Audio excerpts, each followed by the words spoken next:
There are three ways we learn everything: seeing, doing, and getting feedback out of it. Seeing means we just see what others are doing and we try to copy it. Doing it, it is more a deliberate practice. It is not just repetition, but a thoughtful engagement where the brain will become mastery on something. And continuous feedback, which is something like you are more engaging into it and more tried to thoughtfully improving it.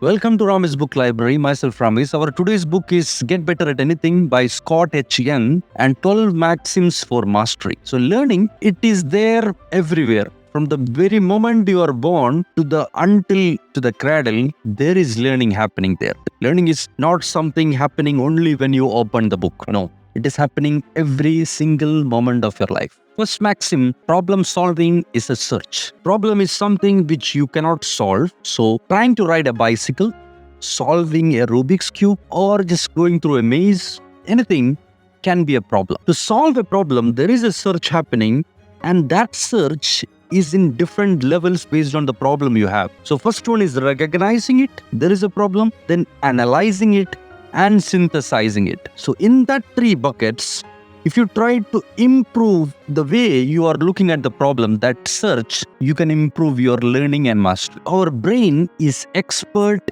in converting the problematic, challenging thing into routine tasks, so that way it will be more efficient. But the very first time, like you start riding a bicycle or start driving a car, that is still a learning mechanism, a problem to solve. But later on, it is automatic. So to make that more efficient, there is three ways to do it. First one is start with the right representation. So try to understand what exactly is the problem. Try to represent it, or try to define it. What exactly is the problem? Like you have lot of problems to start riding a bicycle. But before that, main important thing or main problem is to start riding a bicycle. But maybe the very focus problem, maybe the fear that you are going to fall. Maybe that's what the real problem. So try to see and focus on the right problem when you are searching for problem and solving it. And try to explore the problem space. Even though you understand what is the problem, before you dive deep into it, try to experiment, analyze, and observe the problem space, and to make sure that you're looking at the right problem and you're defining it the right problem. Then you delve deep into it. Chapter 2, creativity begins with copying. Every great genius you have, from Picasso to Shakespeare to Michelangelo, everybody have that imitation happening. So Picasso even tells that first learn the rule, then break the rules. So try to understand the defining mechanism behind each of that creative things, then try to improvise it, try to vary it, have the variability on that. Like even Mozart, the greatest musicians of all time, he tried to learn every possible combination in as much repetition as possible, and doing it and having that improvisation, then you start learning it. So creativity somehow start with copying, adapting, and improvising and innovating. That's how it should happen. So always try to learn from what is already existing and then try to take the skills to the mastery. Success is the best teacher. That's the third one. We usually tell that failure is the best teacher, but actually success is also a best teacher. So success will tell what really is working. So that will give you some insight. For example, if you're preparing for an exam, before you try to learn from the book what you have, try to do it other way. Try to approach the questions in the last of each chapter. Try to see it, how much of that you can answer. That success and failure, out of the 10 questions, if you're able to only answer properly 5 of them, that will give you a confidence and also a reflection. Okay, you only know 50% of it. So you are supposed to learn more 50. But again, it will give you a confidence that, okay, you know something on that topic. So always success is a motivator to start something. It is a positive reinforcement as well as a motivation and confidence. It's like a step. Okay, if you achieve, so actually your long-term goal can be break down to a lot of short-term goals.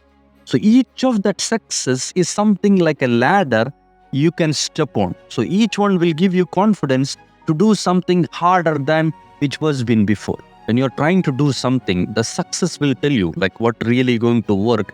And also based on that repeated successful encounters, you will become expert on something. So expertise is actually like that. Along with that, if you are successful, that allow you to be more risk taking. You will not be risk averse. You will be more open to taking risks. And knowledge actually become invisible by experience. 5-step process is to understanding it. When you try to learn something, you will have that implicit knowledge. Then later on, it will become automatic. Then you will become expert on that. Your brain become less cognitive load on that particular topic. And finally, you will be completely unconscious about what you're doing. Or it will be just like you are just doing the piano or writing or putting on the keyboard. Anything, it will become so unconscious. That is somewhere the epitome of the mastery. Or 2, doing it. We already know about seeing it, understanding from others. Now it is deliberate practice, doing it. First one is the difficulty sweet spot. So when we try to learn something, there is a level of difficulty which you can manage, and there is a level of difficulty which you think overwhelming. So that sweet spot is the point where you think this is manageable. That's what it is. So effortful retrieval, like you learn something, you try to effortfully retrieve it, not going to a place where it will jam your brain. No, just before that. That's one way. Then spaced repetition, like, okay, you learn something, you practice it. Instead of doing it continuously, you do something, then you do something else. Okay, you studied piano, then you studied something else, say violin or something. Then afterwards, you are learning piano again. That is spaced repetition. You're keeping some space between the repetition. And finally, practice loops. So that loops of retrieval, spaced repetition, and effortful retrieval, that loop with a desirable difficulty, that is actually the sweet spot of learning. That is actually a difference between the independent and guided learning also.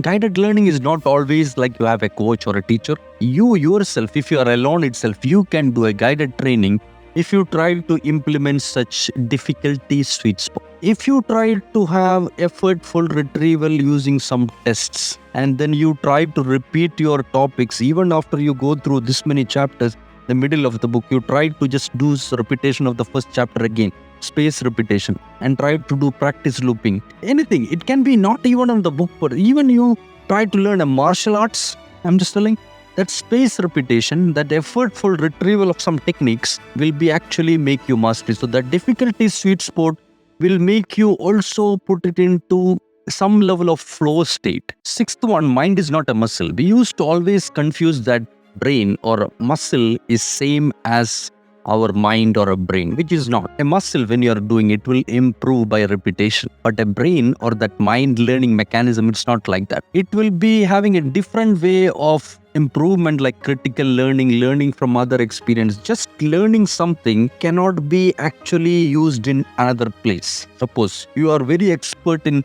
doing a computer keyboard, you cannot use that experience in doing some another like piano or something. There is no actual change happening between that.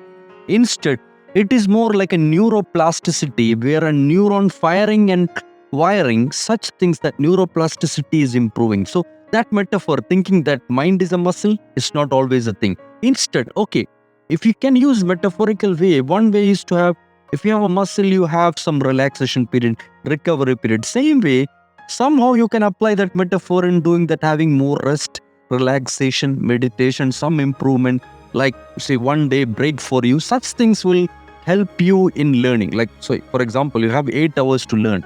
You take 1 hour break. That is somehow that relaxation will help you to improve your learning and all. Or if you have 7-day learning, take 1 day no learning at all.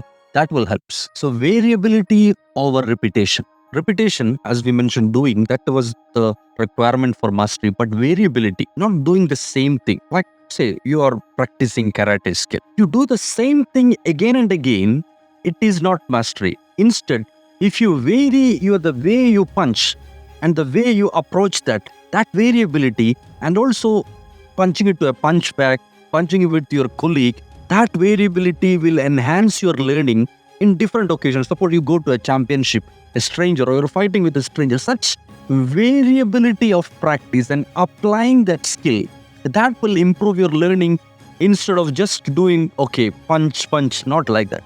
That can be applied in any way. Even jazz musicians, they were doing that variability is improvement, critical for their skill improvement. And any other place, like if you try to learn something, try to do some level of change in that learning mechanism, some variability. That variability will make it more like that boredom will not be there, and it will actually improve the way you're learning, and you will be more curious and more interested. That whole process will be more engaging and more enthusiastic for you. Quality comes from quantity. So usually there is a maxim telling that quality is inversely proportional to quantity, which is wrong. So if you look at the Thomas Alva Edison, who has 1093 patents in his whole lifetime, his achievement is actually doing more on the quantity. So with quantity, that iterative development, nowadays we have scaled, agile and such practice. So that iteration and learning from that actually, like Picasso have a famous incident where one woman actually asked him to just make a painting on a napkin, and he told this is worth big amount. So he was just telling it just a painting. So she told, Picasso mentioned to her that it took this many years to learn that.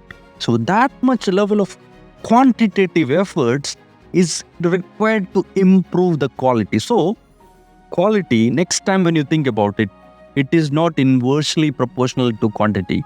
Okay, if you take it in my personal example, I'm telling. So if you follow our YouTube channel, our earlier videos is very bad comparatively. But that time, we think that was the best thing. But that quality is improving when the quantity of the videos is increasing. So when we reach 80 or 90 books, we learn a lot of things. What works, what did not work. And we try to learn from that, we improve that, and we improve the skill. That's how it is. Experience doesn't reliably match to expertise. Suppose you have a person who has 10 or 20 years experience on something, then that doesn't necessarily equate to expertise. There is a deliberate practice, if there is a thoughtful engagement, if there is a continuous feedback, if there is across multiple dimensions, exposure is there, that all depend on expertise. So if you have two persons having same amount of experience, their expertise will differ based on how much they learn from that experience. Some people will get plateau, as we mentioned about previously about automaticity, like learning become unconscious and all. Another way, the people always try to challenge themselves. The way they are working, they learn something. So that expertise will be different from the other experience which is taken for granted. Practice must meet the reality. So, okay, you learn a lot of things about swimming on a book, but if you're not going to jump out of water, that's not going to be practical, or expertise is not going to happen. Even we come across any context. Okay, you are learning music, but you're not going to do the real life application of that. Suppose you want to become a composer. You're not composing it, you're just simply learning it, or you're not making anything production. That will actually reduce your amount of learning. So suppose come back to martial arts again. You learn some techniques, but you're not actually doing the actual fight, then that learning will not happen. Because if you do in the realistic scenario, you will understand what is the real life application of that. You will get a lot of reflections and feedback. You can adapt to it, and you will have further learning of that. So that way you will have more contextual learning. You will get more feedback and repeat feedback from that real life application, and you can prepare for the complexities. So like aviation industry, they use the simulation to use the aircraft and all, but that will allow them to approach the complexity. Many applications, like even if you see like drills and all for fire system safety, health and safety and all, that real life drill, they will make a fire on a building. So the team, how the team will apply or how team will approach the things, that application in any manner, safety or in military used to have such drills, that will allow them to understand how the team engage and understand their weakness, and that way they can improve their learning. Navy SEALs, a lot of people used to do the same thing. Improvement is not a straight line. So when you learn something, there is three ways it is happening. First one is cognitive, next one it will become associative, and the third one it will become autonomous. So here, improvement cannot be considered as a straight line. You always have to look at the way you're improving, and sometimes you have to change, or you have to find a new coach, find a new way of learning, a lot of such things. So you cannot take it for granted. It is always improving. You should find a plateau there. It can have ups and downs. So always try to renovate than rebuild. Try to upgrade than creating something. Always look at your learning. Try to renovate it. How I can make these things better? Okay, I'm doing this. What do you think? Okay, microphone. How can I do this better? Okay, maybe I'll find a new microphone. Example, I'm just telling. Or I find a new camera. Many things like that. Fear failed with exposure. So this applies to also a lot of things. Suppose you have a fear of doing exams. You take a lot of text exams, you will lose that fear of expression. Okay, you learn the martial arts. You fear of fighting. Okay, you start doing actual fights with your thing. That will allow you to reduce the exposure. Same way on any other expertise or things. Okay, you are afraid of meetings or you're afraid of presentations, afraid of stage fear, afraid of driving, whatever you name it, exposure actually desensitize that. It will put your fear into the question, that will desensitize it and cognitively restructure it. So you will have a way of learning and become mastery of that skill by exposure. So if you are learning the skill, not only just seeing it, doing it, feedbacking it, just get exposed to it. That is one of the best ways to have the learning, mastery and expertise. So that's the conclusion of the book. Until we come across with the next book, thank you for watching. Bye for now.